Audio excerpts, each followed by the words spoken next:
And here is the Writer's Almanac for Friday, the 2nd of March, 2018. The novelist John Irving, born on this day in Exeter, New Hampshire, 1942, whose first big successful novel was The World According to Garp, came out in 1978.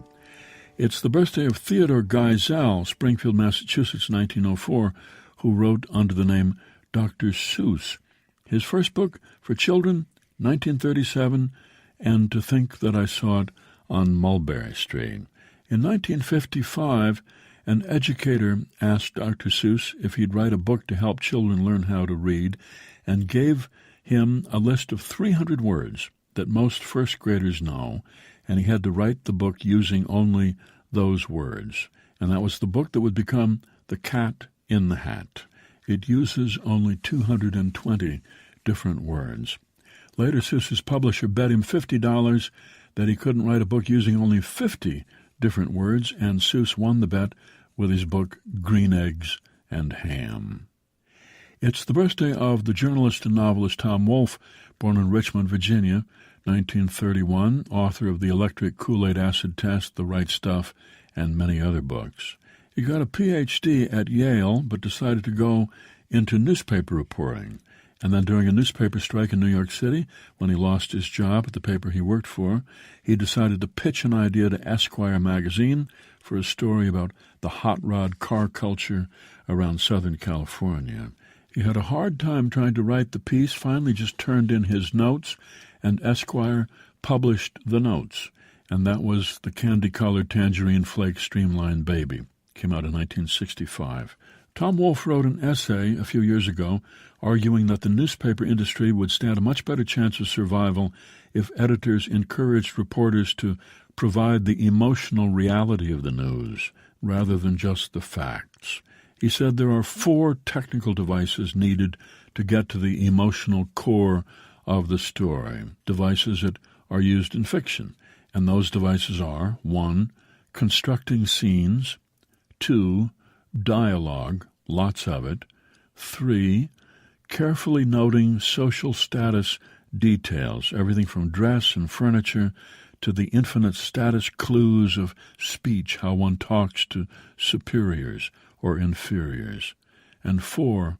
Point of view, in the Henry James sense of putting the reader inside the mind of someone other than the writer. Those, said Tom Wolfe, are the devices that give fiction its absorbing or gripping quality, that make the reader feel present in the scene described and even inside the skin of a particular character. Here's a poem for today by Jane Hirschfield, 3 Mornings. In Istanbul, my ears 3 mornings heard the early call to prayer.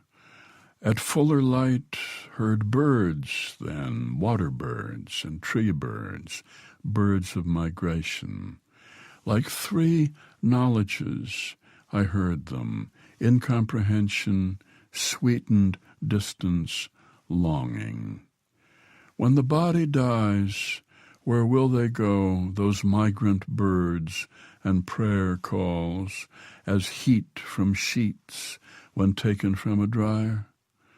With voices of the ones I loved, great loves and small loves, train wheels, crickets, clock ticks, thunder, where will they, when in fragrant tumbled heat they also leave?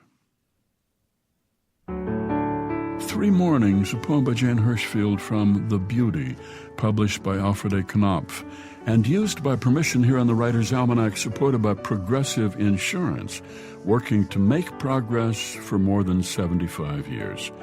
And by LegalZoom, for over 10 years providing legal solutions for business owners, families, and individuals, including incorporation, LLCs, wills, and living trusts.